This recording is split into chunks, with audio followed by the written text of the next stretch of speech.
Now they begging for a fight. Now they want to fight me now. I don't sell, so there's no need for you to even mention my name no more. Don't say Crawford. But in the same token, you know, Jaron Ennis had a yeah. Cause he a hater. Nah, you think so? You think he had something to do with it? Hater. Cause he a hater. Jaron "Boots" Ennis has been throwing plenty of verbal jabs at Crawford, calling him out and even promising a knockout during a recent live. Right after Crawford's win over Canelo, Boots made it clear he wasn't impressed, and he's doubled down on that stance in every appearance since. When asked if Crawford should now be considered one of the greatest fighters of all time, Boots didn't hold back.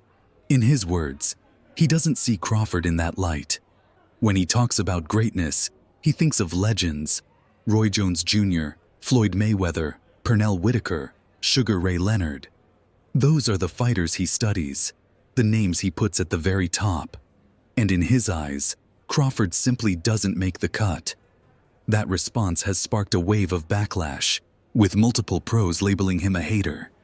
And now, it's given fans all the reason to believe this might just be the next big fight.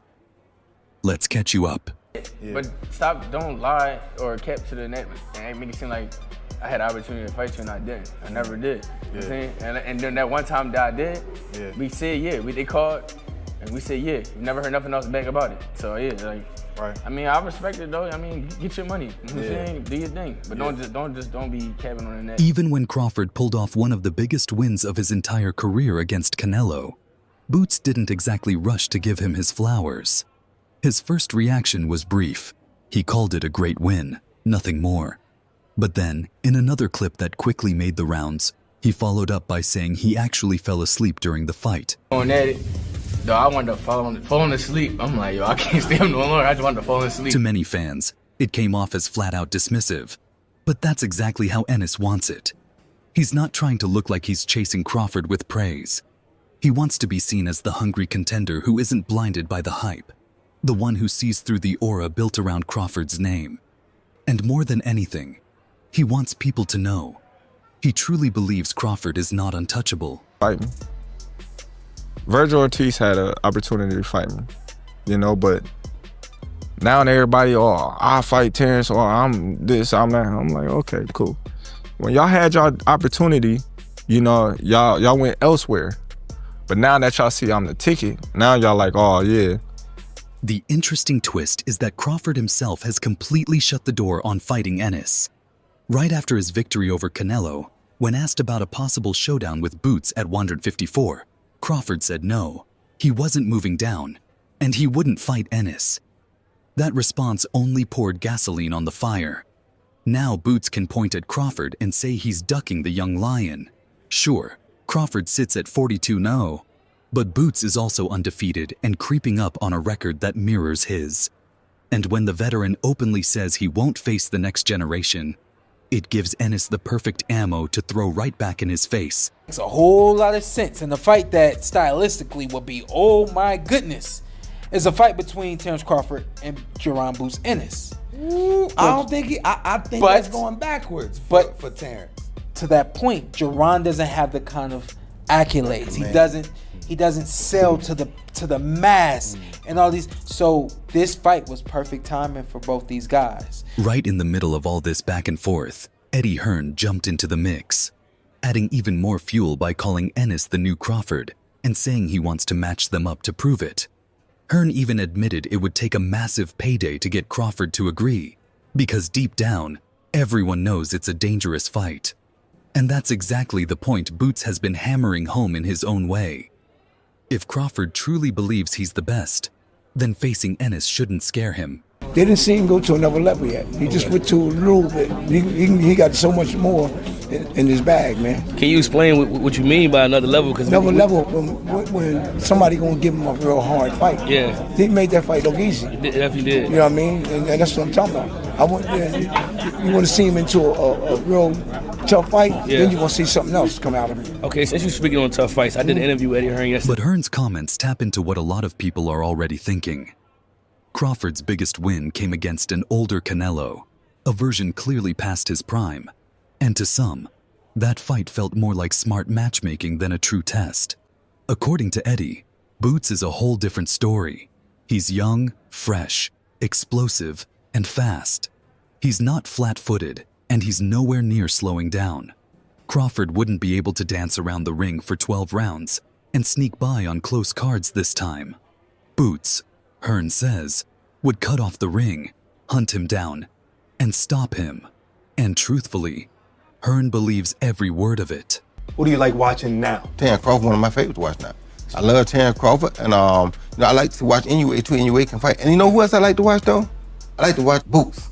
Oh, okay. Boots, yeah. I love watching Boots. Boots got game. People don't understand Boots got game. You know what I mean? Boots, every now and then he messes on the defense a little bit, but Boots got game.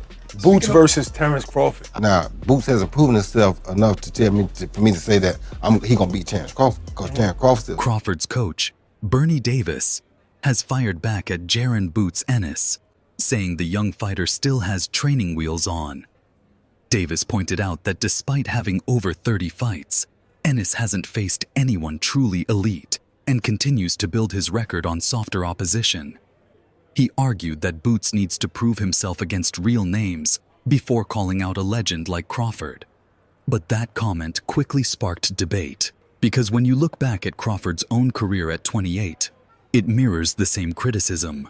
He too was once doubted for not fighting top-tier opponents until he finally got his shot and silenced everyone. Crawford says, you know, show me the money. And I'm like, well, Crawford, you're the A side. You're supposed to show Boots Ennis the money. That's the funny part about it. You keep telling Ennis to go get the money. You go get the money. You're the A side. Ain't that how this works? In boxing, the A side is the one doing. Crawford's early career wasn't all that different from Ennis's. He was also facing older opponents who were past their best. Names like Ricky Burns, Ray Beltran, Yuriorkis Gamboa, and Breedis Prescott were all on the decline when Crawford fought them. And he didn't really get a notable opponent until Victor Postol, when he was already 29. That's why many fans see it as ironic for Crawford's camp to criticize Ennis for not fighting elite competition yet. And that very irony is what fuels Boots' confidence and his constant pushback. He sees himself walking the same road Crawford once did, only hungrier and with something to prove. What's the fight, or who's the dance partner that makes Boots a star? Right now, I don't even know anybody, for real, you know, and anybody that got a big name. Got or you. A belt. Got you. But there's no exact guy that you think about? Because I don't want to ask you, hey, this guy, that guy. I know you get those questions a lot. So if you had to say, hey, this is the guy I think, you know, we would have a big fight, who would it be? Because it doesn't seem like the Crawford fight would happen. So what's that dance partner for you, Boots? But Boots isn't just reacting to what Crawford's team says. He's shaping his own narrative with intention. By refusing to include Crawford in his personal list of all-time greats, he's drawing a clear distinction between being a dominant champion and being truly legendary. When he mentions names like Roy Jones Jr., Floyd Mayweather, Pernell Whitaker, and Sugar Ray Leonard, he's setting the standard. Fighters who displayed athleticism, dominance, and took on prime opponents when the stakes were highest. In Boots' eyes, Crawford doesn't fit that mold. Beating an aging Canelo or a less established Madrimov doesn't equal greatness to him. And that belief is exactly what fuels his quiet defiance. Ever since they sparred over a decade ago, no one's been a bigger Terence Crawford believer than Tim Bradley. Right. And so Tim still picks Terence to beat Boots, still picks Terence to beat Canelo, but as he continues to assess things, and this is how I've felt for a while, is that it's a little similar, not quite all the way the same, but it's a little similar to the Canelo and Benavidez. Promoters like Eddie Hearn have started zeroing in on the business side of things. Crawford now has powerful financial backing from Turki Al-Sheikh, who has invested millions into elevating his global profile. But that kind of support comes with caution. A fight against Boots Ennis, as thrilling as it sounds, carries huge risk. If Crawford were to lose, it wouldn't just dent his record. It could shatter the image Turki and his team have carefully built.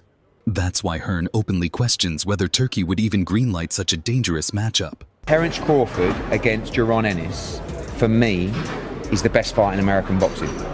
but it needs to be a payday for Crawford that would get him interested, because Crawford knows how good Boots is. And I'm not saying that Crawford thinks he's going to lose to Boots, but he knows that is a... Hearn even compared Crawford's fight with Canelo to polishing an old statue. It might shine on the surface, but underneath, it's just smoke and mirrors. In his eyes, Boots Ennis is a completely different challenge. A real test that would demand a massive payday just to make Crawford consider it. And that alone says everything about how people inside the business view Ennis. They know he's dangerous, they know he's good enough to beat Crawford, and they know that one fight could shift the entire balance of boxing in America. Years, both of them knocked out David Evanesian while David Evanesian was swinging. But look, the thing about Boots is he's staying in there. Got taking it up the gears. That's what you do. They both were willing to get hit to hit. Boots.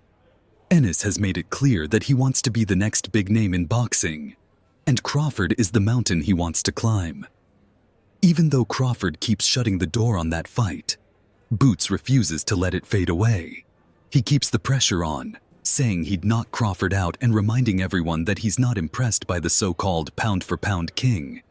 It's smart promotion. It keeps his name in every conversation. Meanwhile, Crawford's refusal to even acknowledge Boots as a serious opponent makes it look like he's avoiding the challenge. Fans see that contrast. The young, hungry fighter calling out the legend, and the legend saying no. And that tension is exactly what keeps this story alive. At the end of the day, y'all gonna have to see Boots. And we can't wait. I can't wait. Why you rubbing your stomach, dog? I'm gonna be right there. You get the 154, you ain't coming the fuck back down. That paper. He might do something strange for a piece of change that make me come back down. He might say, man, remember when you was on the show and you was talking that shit and I said that I was gonna beat your ass and I want to fight you? What you doing up there? And I'm gonna be like, here I come. The criticism from Crawford's camp doesn't change the reality that Ennis's resume looks almost identical to Crawford's at the same stage of his career. They can say he still has the training wheels on, but Crawford had them too. The only difference is timing. Crawford got the right promotional push when the names he faced sounded elite, even though many were past their prime.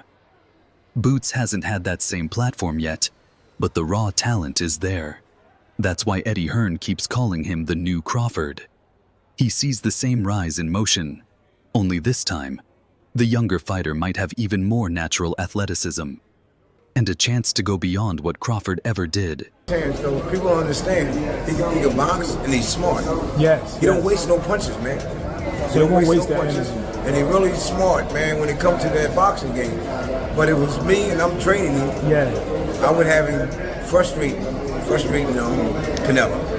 What I would do with him... After the Canelo fight, it's easier than ever for Ennis to step into the role of the next big challenger. The boxing world is still debating whether Crawford truly cemented his legacy, and that opens the door for Boots to insert himself into the conversation. A fight with Crawford isn't just about glory. It's the kind of payday that changes careers. And if Ennis can land that fight and actually win it, he wouldn't just beat Crawford. He'd take his place in the hierarchy of greatness. That's why the callouts matter. Every jab he throws online keeps the pressure on and brings that possibility closer. Who punches harder? Jaron Boots Ennis or Terence Bud Crawford? Jaron's shots seem to be more thumping and more like a whip where they come out kind of wider. Jaron also twists his whole body behind each shot, gets a lot of leverage. Terence Bud Crawford's shots seem to be shorter and he gets more of that shoulder snap. However, Boots has been labeled a hater for his comments about Terence Crawford's win over Canelo. Trainer Brian Norman Sr. didn't mince words when speaking to Mill City Boxing. He said they asked Ennis a simple question about Crawford's performance, but instead of giving credit, he brushed it off. "It's boxing. Why can't you just give him his props?" Norman said. "You got a problem with anybody else? You're a hater, bro. Clearly he hates him." Norman even reminded fans that Ennis had picked Canelo to win before the fight and refused to change his stance afterward. A move that, in his eyes, made Boots' criticism look more personal than analytical. Do you consider going back down to 154 and face Jaron Ennis, the guy who prepared Canelo Alvarez for this fight? No. I ain't going down 154. That two-word response from Ennis, "It's boxing," has been replayed countless times because of how cold and dismissive it sounded. While most fighters and trainers called Crawford's win historic, Ennis refused to join the celebration, which many saw as pure jealousy. Brian Norman Sr. argued that it would have cost Boots nothing to give Crawford his due, but instead, he chose to act unimpressed. To Norman, that wasn't honesty, it was hate. But to Ennis, it was consistency.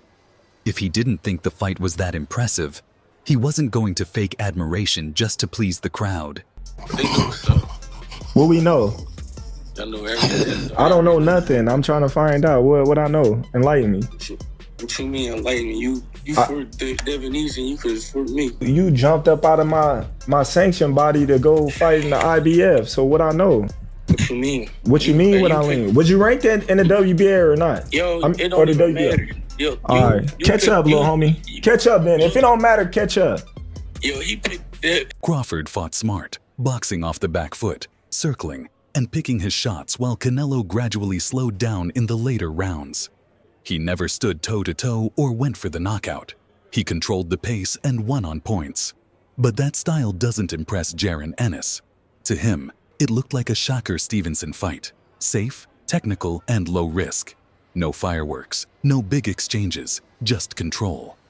And that's why when people say he should have praised Crawford, Boots refuses. In his eyes, playing it safe and outpointing a fading Canelo isn't the kind of performance that earns legendary status. The difference is Crawford done been in a big stage against big fighters so many times. And also with age, he didn't beat up his body, so his age is actually good. He got the grown man strength. He not just grown man strength, but he built on top of that. Like look at him at 135. He was a little scrawny dude. He wasn't a big dude. Now look at him. He ripped up everything. He's strong. So sure. I feel like he got everything. Crawford's camp has made their stance clear. They're not entertaining a fight with Jaron Ennis or David Benavidez anytime soon. After the Canelo victory, trainer Brian Bomac McIntyre shut down the idea outright, saying, "No, we ain't doing that fight. No, we're not vacating the belts. We're just going to sit where we need to sit for a minute and then get back in the gym and do our thing." That response left no room for speculation. Crawford and his team aren't chasing anyone right now. They want time to rest, regroup, and decide what's next entirely on their own terms, not because of pressure from Ennis, Benavidez, or the media. No, he don't bring nothing to the table. He got our leftovers. Why would Bud want to go backwards? I wouldn't go backwards. Bud looking for bigger and better fights. So where he can etch his name in the concrete forever. I don't know, because I really don't look at none of the welterweights since we did clear the division out. I'm done. That leaves Ennis in a strange position, chasing a fight that the other side has already closed the door on. Crawford's own words were simple and final. "No, I won't fight Jaron Ennis. I ain't going down to 154. With that, Boots was effectively ruled out of any near-term plans. So when Ennis responds with short, cold lines like, "It's boxing," it's not just attitude, it's realism. He's speaking from a place of honesty, knowing Crawford has no intention of giving him the shot. From his perspective, there's no reason to show admiration for someone who's already made it clear he won't share the ring with him. Right now in my career, a lot of people like boost this, boost that, boost this. You know, fighting Boots is a lose-lose situation. You know, I win, they're gonna say, "Oh well, he was young, he wasn't ready." You know, he was talented, he was skillful, but you got the experience over him. You got, you know, so much. And that's what really shows the gap between Crawford and Ennis. The names now being linked to Crawford: David Benavidez at 168, Janibek Alimkhanuly at 160, or even Erislandy Lara and Carlos Adams, are all part of a different lane entirely. Crawford's team isn't looking down toward 154, they're looking up. Bomac already ruled out Benavidez, but Janibek's public call-out shows that the middleweight scene is watching Crawford closely. If Bud moves to 160, that would position him for another run at history. and it would completely remove Ennis from the conversation. For now, that's the reality. Crawford's legacy talk is moving in one direction, while Boots is still trying to pull him back toward a fight that may never happen. What about the Terence Bud Crawford fight? I'm tired of answering questions about it. He already said millions of times that he not fighting me or looking my way, so I'm just tired of answering those questions, you know, and if a fight happened, it happened. You know, I wanted it to happen, but if not... Then, it is what it is. That was Jaron Boots Ennis's tone when he was asked yet again about fighting Terence Crawford. You could hear the frustration in his voice, not because he's afraid of the question, but because it's the same one he's been getting for months. Crawford has made it clear more than once that he's not looking Ennis's way, and Boots has accepted that reality. He still wants the fight, no doubt about it, but he's not going to beg for it. If it happens, he said, a mix of confidence and fatigue in his words. A young fighter realizing that sometimes, in boxing, timing and politics matter more than pure ambition. Ready for Terence Bud Crawford? For a fight, yes. You know, just because I know where his skill level's at. And it's about skill in there. You know what I'm saying? It's not always about who's the biggest puncher. Sometimes it's about just, you know, having the skill and the ring generalship in there. So I do think he's ready to step in there with the best of the best. It's just a matter. Crawford's situation right now is one few fighters ever reach. He's already carved his name into boxing history as the first male to become undisputed in 3 separate weight divisions during the 4-belt era, a feat that alone guarantees his place among the all-time greats. At this stage, every decision he makes isn't about silencing critics or proving himself to younger contenders. It's about how he wants his legacy to read when the final bell rings. His team has been open about the options on the table. Either walk away from the sport at the absolute peak of his powers, or push for something even more historic, another leap in weight to chase a 4th undisputed crown. It's not fair, but that's the game, bro. Because trust me, this game is more business than sport. So what do you do if you're Boots? What do you do to get those? You look to maximize your money and fight somebody that's willing to step in the ring with you. Maximize what you get. Don't worry about what the other guys get, just to get active. He's getting forgotten. For Crawford's team, the focus has shifted far beyond names like Jaron Boots Ennis. When trainer Brian Bomac McIntyre was asked about a potential matchup with Chris Eubank Jr., he made it clear that while the final decision rests with Crawford, he personally had no interest in that fight, saying, "Terence can do whatever he wants next. It's not up to me, but I don't want to see that. A fight versus Eubank Jr., that won't happen." His comments revealed the mindset in Crawford's camp. They're no longer thinking about welterweights or the younger generation chasing him. Their eyes are on legacy-defining opportunities, massive paydays, or perhaps a graceful exit from the sport while still on top.